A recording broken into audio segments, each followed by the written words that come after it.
नमस्कार, आपका बहुत बहुत स्वागत है। मैं हूं आपके साथ वर्षा शर्मा और रुक करेंगे उत्तर प्रदेश की खबरों की ओर। उत्तर प्रदेश विधानसभा के मानसून सत्र का दूसरा दिन है आज। पहले दिन विपक्ष ने जमकर हंगामा किया था, जिससे सदन की कार्रवाई को स्थगित करना पड़ा था। आज सुबह 11 बजे से फिर से सदन की कार्रवाई शुरू हुई। विधानसभा सत्र में शामिल होने के लिए सदस्यों का विधानसभा पहुंचे और सपा के विधायकों से आज भी जोरदार हंगामा करने की संभावना देखने को मिली। जहां जानकारी के अनुसार आज विधानसभा सत्र की कार्रवाई बता दें कि 24 घंटे लगातार चली। इसके साथ ही बता दें कि कल सपा विधायकों ने सरकार पर कई आरोप लगाए थे, जो आज सदन में भी बता दें कि चर्चा का मुख्य विषय बने रहे।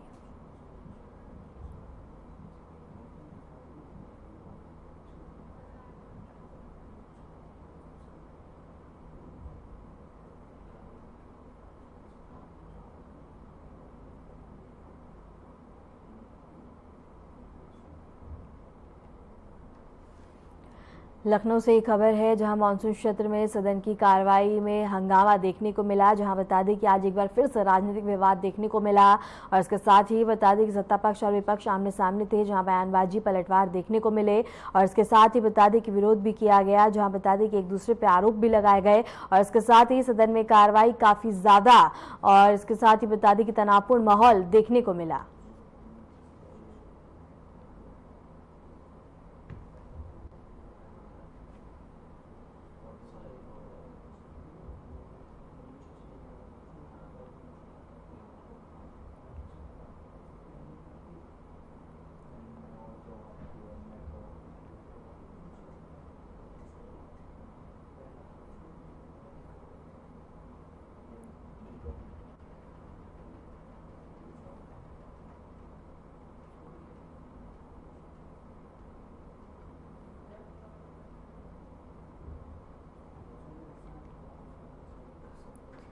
विधानसभा में आज एक बार फिर से तगड़ा राजनीतिक विवाद देखने को मिला, जब जल शक्ति मंत्री और सपा विधायक इरफान फहीम आमने सामने आ गए। चर्चा के दौरान दोनों के बीच तीखी नोकझोंक और विवाद हुआ, जिससे सदन का माहौल तनावपूर्ण हो गया। बता दें कि इरफान फहीम ने जल शक्ति मंत्री की नीतियों और कामकाज पर सवाल उठाए, जिससे मंत्री ने भी पलटवार किया। दोनों के बीच बहस इतनी गरमाई कि सदन की कार्रवाई को अस्थायी रूप से रोकना पड़ा। अन्य विधायकों ने बीच बचाव करते हुए माहौल को शांत करने की कोशिश की। इसके साथ ही सपा विधायक ने जल मंत्री स्वतंत्र देव सिंह से विधानसभा में कहा कि उनके गांव में सिंचाई के लिए पानी नहीं आ रहा है। जवाब में जल मंत्री ने कहा कि अपनी बीवी की कसम खाकर बताओ कि पानी नहीं आ रहा है। इस पर विधायक ने चुनौती दी कि अगर यह बात झूठ साबित हुई तो मैं विधानसभा से इस्तीफा दे दूंगा और दोनों के बीच यह संवाद सदन में चर्चा का विषय बना रहा।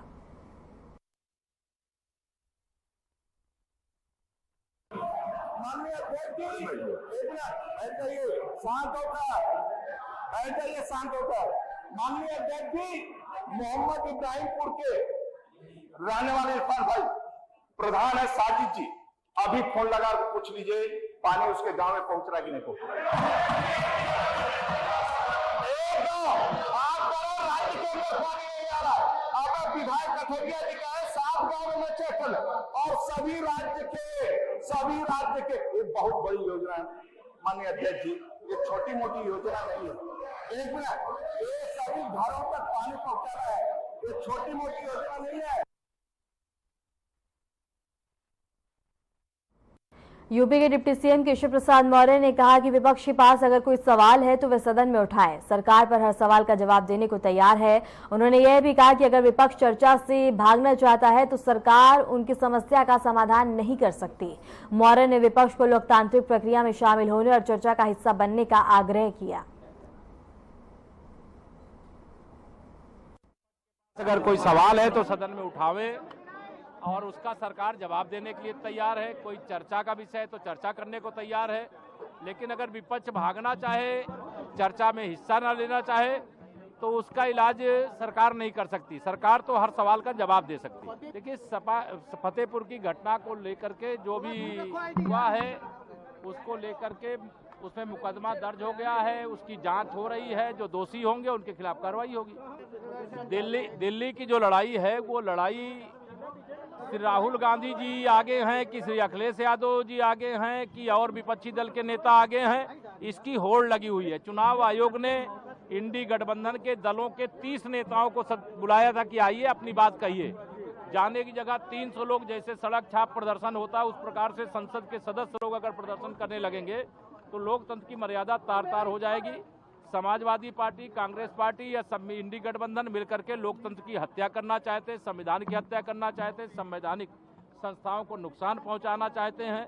जो अराजकता समाजवादी पार्टी की सरकार में उत्तर प्रदेश में थी, जो अराजकता कांग्रेस की अगुवाई वाली सरकार में 2004 से 2014 तक देश में थी, वही वो चाहते हैं कि माननीय नरेंद्र मोदी जी के नेतृत्व की सरकार में, आदरणीय योगी जी के नेतृत्व की सरकार में हो, वो नहीं होगा। यूपी विधानसभा के मानसून सत्र के पहले दिन हंगामे पर अध्यक्ष सतीश महाना ने नाराजगी जताते हुए कहा कि सदन सभी की जिम्मेदारी है। उन्होंने विपक्ष को बोलने का मौका देने की बात कही, लेकिन आरोप लगाया कि विपक्ष ने राजनीतिक कारणों से चर्चा से दूरी बनाई है। चलाने की जिम्मेवारी सभी की है। बहुत महत्वपूर्ण विषय थे जिसके ऊपर चर्चा हो सकती थी। मेरे द्वारा कई बार माननीय प्रतिपक्ष के सम्मानित सदस्यों से कई बार कहा गया कि आप चलिए अपनी बात कहिए। उन्होंने कहा कि स्कूल मर्जर की बात करी, बाढ़ की बात करी, बिजली की बात करी, तो मैंने कहा मैं पूरा अवसर दूंगा, आप चलिए बात करिए। शायद उनका पॉलिटिकल एजेंडा होगा, वो नहीं है।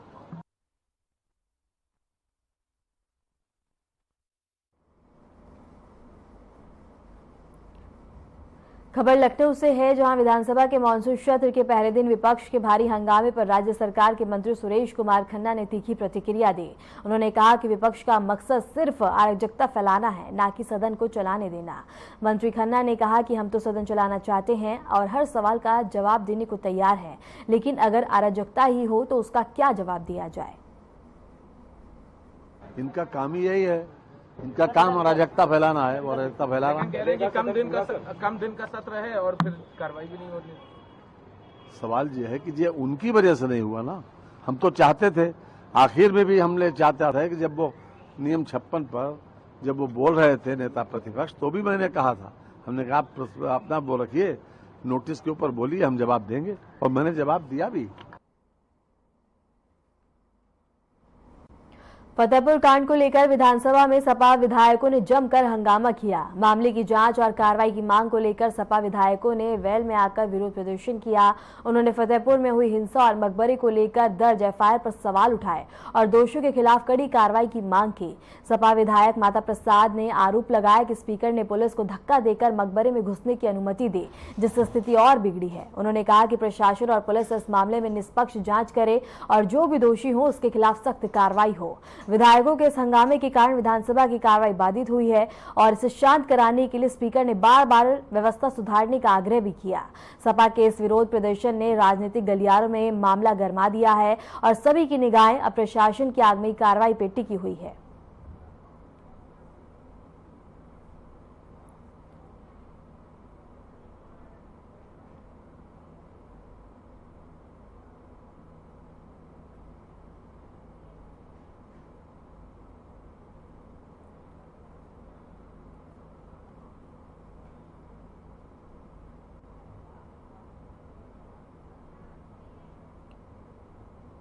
खबर गाजीपुर से है, जहां स्वतंत्रता दिवस के पावन अवसर पर जिले में देशभक्ति का उत्साह चारों ओर देखने को मिल रहा है। मुख्य विकास अधिकारी संतोष वैश्यव के नेतृत्व में एक भव्य बाइक तिरंगा रैली निकाली गई, जिसमें अधिकारियों और कर्मचारियों ने बढ़ चढ़कर भाग लिया।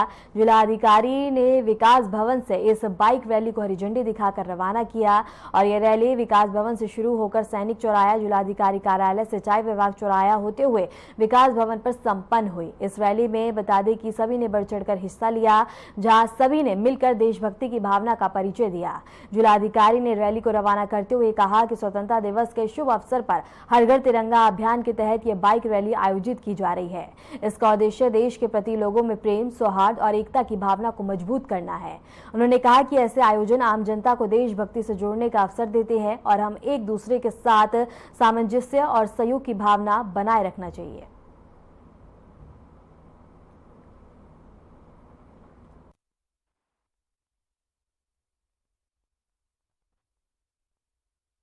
देखिए, स्वतंत्रता दिवस के अवसर पर हर घर तिरंगा अभियान चलाया जा रहा है। इसी के दृष्टिगत लोगों में जागरूकता और स्वतंत्रता दिवस के उपलक्ष्य पे सामाजिक सौहार्द और आपसी सद्भाव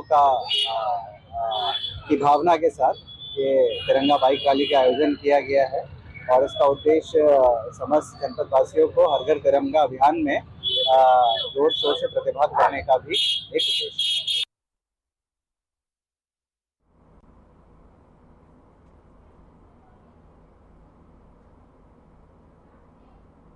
गाजियाबाद में सब्जी मंडी विवाद को लेकर विधायक नंद किशोर गुर्जर ने बड़ा बयान दिया। उन्होंने आरोप लगाया कि मंडी में लैंड जिहाद चल रहा है, जहां अवैध तरीके से जमीन पर कब्जा किया जा रहा है।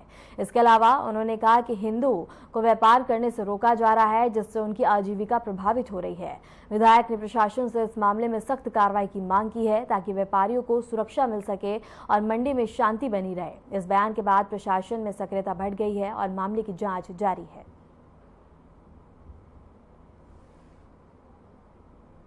तरह के वीडियो चला रहे हैं कि मेरे साथ सब्जी मंडी साहिबाबाद में कोई घटना हुई है, जबकि मैं विधानसभा में था, सदन में था, सत्र चल रहा है, तो मैं वहां कैसे हुआ?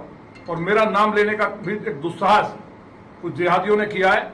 और जो अन्य जो जयचंद है, जो सब्जी मंडी में पूरी तरह से जिहादियों का कब्जा करा के बैठे हैं, उसके नाम से वहां प्रोटेक्शन मनी ले रहे हैं।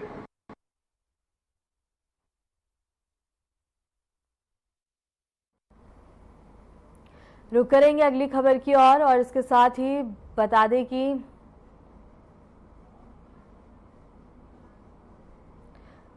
फतेहपुर के इलाके में मंदिर और मकबरे को लेकर विवाद ने हिंसक रूप ले लिया। यह एक इमारत को लेकर दोनों पक्ष आमने सामने हैं और हिंदू संगठन और भाजपा नेता इसे लगभग 200 साल पुराना ठाकुर जी का मंदिर बता रहे हैं, जबकि मुस्लिम पक्ष का कहना है कि यह नवाब अब्दुल समद का मकबरा है, जो कि विवाद तब और बढ़ गया जब 11 अगस्त को हिंदू संगठनों और भाजपा जिला अध्यक्ष मुखलाल ने बता दें कि हिंदू भाइयों से अधिक संख्या में पहुंचकर पूजा करने की अपील की। इसके बाद हजारों की भीड़ मौके पर जुट गई और माहौल तनावपूर्ण हो गया। पुलिस ने पहले से ही सुरक्षा कड़ी करते हुए 10 थानों की फोर्स, 200 पुलिसकर्मी और पीएसी तैनात कर रखी थी, लेकिन उग्र भीड़ ने बैरिकेडिंग तोड़कर मकबरे पर चढ़कर भगवा झंडा फहरा दिया और तोड़फोड़ शुरू कर दी। मौके पर पुलिस ने ड्रोन कैमरे से निगरानी रखी और इलाके को छावनी में तब्दील कर दिया, जिससे अत्यंत हालात पर नियंत्रण पाया जा सके।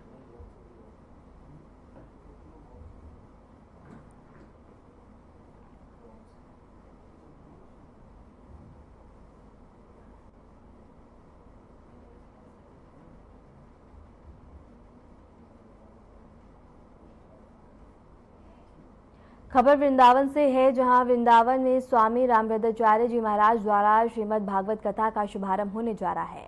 इसके एक दिन पूर्व उनके उत्तराधिकारी तुलसी पीठ आचार्य रामचंद्र दास जी महाराज ने प्रेस वार्ता में इस पावन आयोजन की विस्तार से जानकारी दी। उन्होंने बताया कि भगवान कृष्ण की पावन भूमि वृंदावन में महाराज जी के मुख्य से श्रीमद् भागवत कथा की अमृत वर्षा होगी, जो श्रद्धालुओं के लिए आध्यात्मिक अनुभव से भरपूर होगी।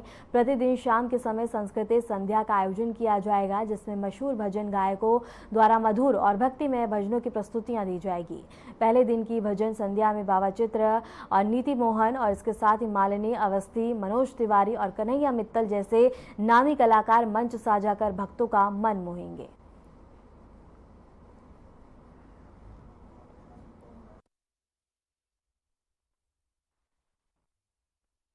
जन्माष्टमी के पावन अवसर पर छत्तीसगढ़ कुंज के ठाकुर मथुरामल जी महाराज के सानिध्य में 13 अगस्त से 19 अगस्त तक अष्टोत्तर शत श्रीमद् भागवत कथा और जन्माष्टमी महोत्सव का आयोजन हो रहा है। प्रतिदिन प्रातः 10 बजे से 1 बजे तक पूज्यपाद जगतगुरु जी के मुखारविंद से श्रीमद् भागवत कथा यहाँ पर प्रवाहित की जाएगी और सायंकाल 5 बजे से 7 बजे तक प्रतिदिन भक्ति संध्या का आयोजन है, जिसमें देश के प्रसिद्ध कलाकार उपस्थित हो रहे हैं। और विशेष रूप से जो हमारा पर्व है वो जन्माष्टमी का है। 16 अगस्त को 16 तारीख को कृष्णलीला की प्रस्तुति है। यहाँ पर संतों और विद्वानों की गोष्ठी की जा रही है। इस पर हमारे ब्रज की वसुंधरा की यहाँ की परंपरा को कैसे अक्षुण्ण रखा जाए, उस पर चिंतन और मंथन का आयोजन किया गया।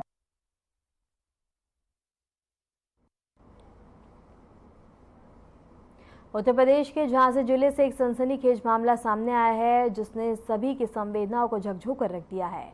बता दें कि मऊरानीपुर कोतवाली क्षेत्र के कस्बा की रहने वाली एक छात्रा ने अपनी आप बीती परिजनों के सामने रखी, जिसमें उसने बताया कि कैसे एक मुस्लिम युवक ने खुद को हिंदू बताकर उसको प्रेम जाल में फंसाया। युवक ने युवती को विश्वास में लेने के लिए हिंदू होने का प्रमाण फोटो भेजा और बातचीत का सिलसिला शुरू किया। यह मामला जब उजागर हुआ तो पीड़िता के परिवार वाले कोतवाली मऊरानीपुर पहुंचे और पुलिस से कड़ी कार्रवाई की मांग की। पुलिस ने इस गंभीर मामले को संज्ञान में लेते हुए जांच पड़ताल शुरू कर दी है।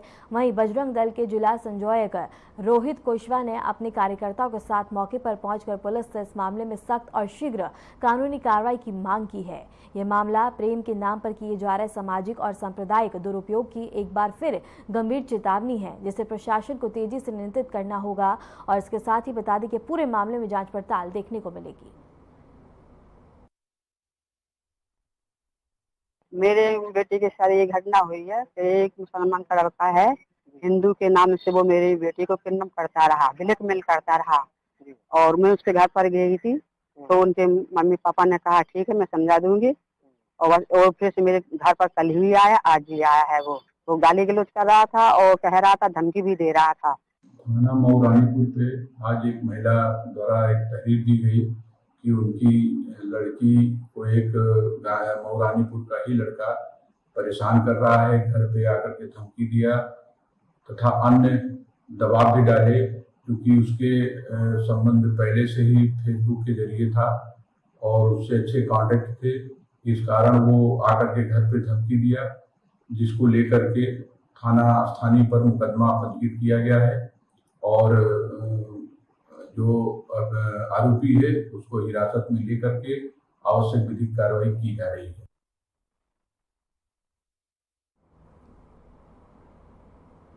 श्रावस्ती जिले में आज हर घर तिरंगा यात्रा अभियान का भव्य शुभारंभ किया गया। कलेक्टरेट भिंगा से जिला मजिस्ट्रेट अजय कुमार द्विवेदी, पुलिस अधीक्षक घनश्याम चौरसिया और सीडीओ शहीद अहमद ने हाथों में तिरंगा लेकर बाइक रैली को हरी झंडी दिखाकर रवाना किया। ये रैली बता दें कि अशोक तिराहा तक पहुंची, जहां पर देशभक्ति और राष्ट्र प्रेम की भावना को जगाने के साथ साथ स्वच्छता का भी संदेश लोगों तक पहुंचाया गया। ये महत्वपूर्ण अभियान 12 अगस्त से 15 अगस्त तक पूरे जिले में चलाया जाएगा, जिसमें हर घर तिरंगा अभियान के जरिए देश के प्रति सम्मान और एकता का संदेश दिया जाएगा। ऐसे कार्यक्रम न केवल हमें अपने राष्ट्रीय गौरव को याद दिलाते हैं, बल्कि हमें अपने देश को स्वच्छ और सुंदर बनाने की भी प्रेरणा देते हैं।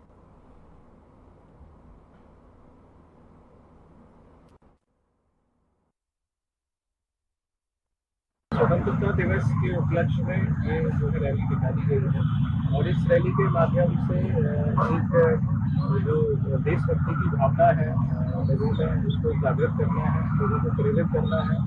इसके साथ ही एक स्वच्छता का संदेश भी देना है कि लोग अपने परिसर, अपने आसपास के वातावरण को हमेशा स्वच्छ रखें। हमारे देश में प्रधानमंत्री श्री नरेंद्र मोदी जी और उत्तर प्रदेश के यशस्वी मुख्यमंत्री माननीय महाराज योगी आदित्यनाथ जी, इनके नेतृत्व में हमारा देश और हमारा प्रदेश निरंतर विकसित हो रहा है।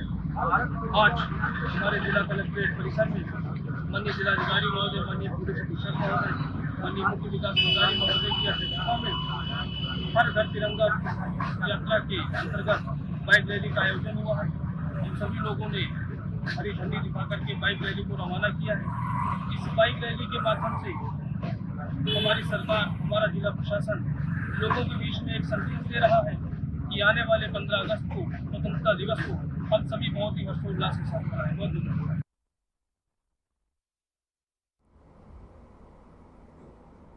आज़ादी के अमृत महोत्सव के तहत हर घर तिरंगा अभियान के अंतर्गत ग्रेटर नोएडा में भव्य कार्यक्रम का आयोजन किया गया। इस अवसर पर जिलाधिकारी ने कार्यक्रम में भाग लिया और सभी नागरिकों से हर घर तिरंगा लगाने और तिरंगे का सम्मान करने की अपील की।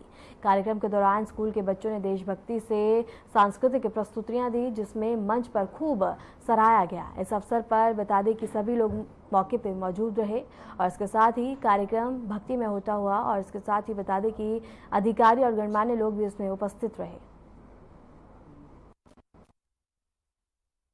देखिए, हर घर तिरंगा अभियान में मेरा सभी नोएडा वासियों से अनुरोध है कि आप सभी लोग अपने घर घर पर तिरंगा जरूर लगाएं और साथ में तिरंगा का मान सम्मान जरूर।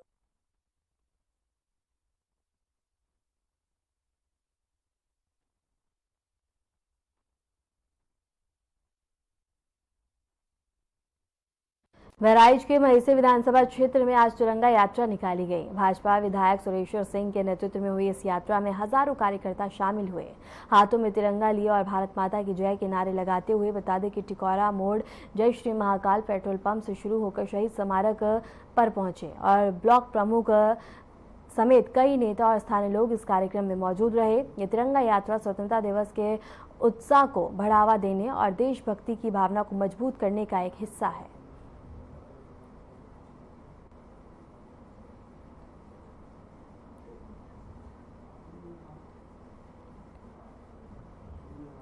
कासगंज में भाजपा युवा मोर्चा के नेतृत्व में हर घर तिरंगा अभियान के तहत तिरंगा यात्रा निकाली गई। इस यात्रा में स्कूली छात्र छात्राओं के साथ युवा मोर्चा के सैकड़ों विद्यार्थियों और नेता शामिल हुए।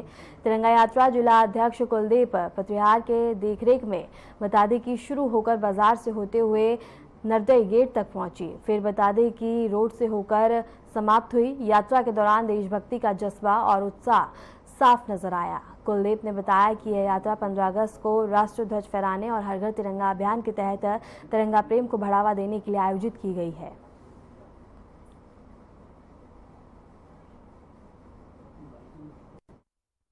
आज तिरंगा यात्रा निकाल रही है। हर वक्त हम लोग राष्ट्रहित में अपने देशभक्ति के रूप में एक सप्ताह तक कार्यक्रम करते रहते हैं। इसी निमित्त आज तिरंगा यात्रा कांग्रेस मंडल की है। उसमें सभी कलर के राष्ट्रभक्त जिनकी विचारधारा है सभी उपस्थित हैं। और मैं कहना चाहूँगा इस यात्रा का मुख्य उद्देश्य रहता है कि लोगों में राष्ट्रभक्ति की भावना जागृत हो, लोग अपने तिरंगे झंडे के बीच आए और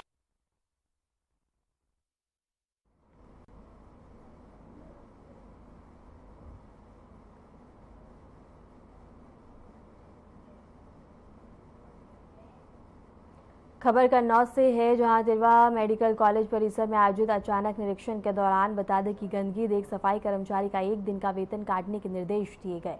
इसके अलावा उन्होंने ओपीडी में मरीजों से बातचीत की और उन डॉक्टर्स को चेतावनी भी दी जो मरीजों की दवाइयां बाहर से लिखते हैं।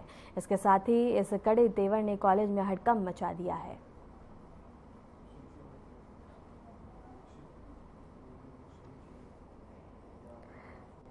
कन्नौज से खबर है, जहां गंदगी पर वेतन काटने के निर्देश और इसके साथ ही सीएमएस ने गंदगी देख बता दी कि तमाम जरूरी दिशा निर्देश दिए और फटकार भी लगाई।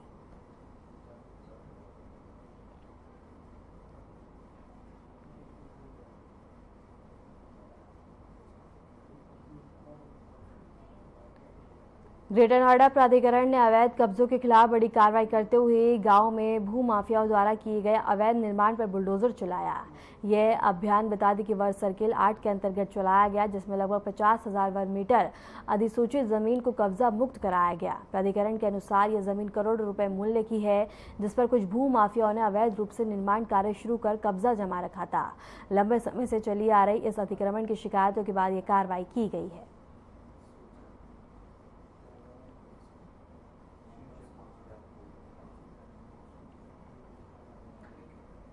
पीलीभीत के बिसलपुर ब्लॉक के गांव में बता दें कि अमृत सरोवर योजना के तहत बनाए गए तालाब में भ्रष्टाचार का बड़ा मामला सामने आया। ग्राम प्रधान और सचिव पर आरोप है कि लाखों रुपए के बजट के बावजूद निर्माण कार्य में घटिया और कम गुणवत्ता वाली सामान का उपयोग किया गया। शिकायतकर्ता ग्रामीण पुष्पेंद्र ने बताया कि महज 1 माह पहले ही तालाब पर बनी पुलिया टूट गई और इंटरलॉकिंग की सतह धंस गई और आसपास की दीवारें भी गिरने लगी और इसके पीछे मुख्य कारण ये बताया जा रहा है कि नीचे रोड़ा नहीं डाला गया था, जिससे वह मजबूती से टिक नहीं पाई।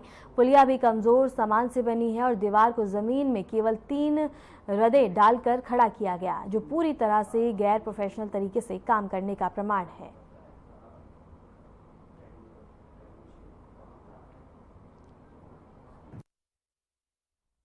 ये 2 महीने पहले से मतलब बना था और इसमें अभी अब इसी महीने में कंप्लीट हुआ है जी। तो इसका आप देख सकते हैं, अभी झूला भी नहीं खुल पाया है और ये तालाब जो है धंस गया पूरी तरीके से। अच्छा, इसको अच्छे से नहीं बनाया था जी। और ये जल्दबाजी में इसको ऐसे ही बना दिया था और बाकी पैसा निकाल लिया था।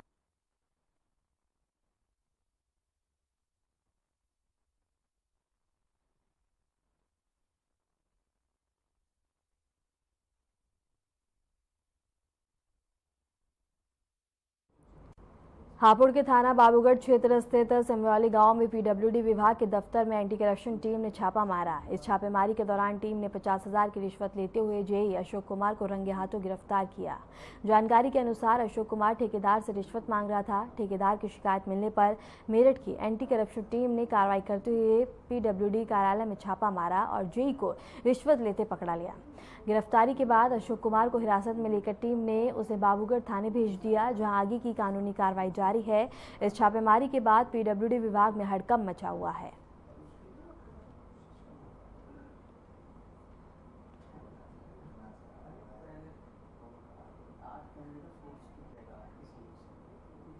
फिलहाल के लिए उत्तर प्रदेश की खबरों में इतना ही। नमस्कार।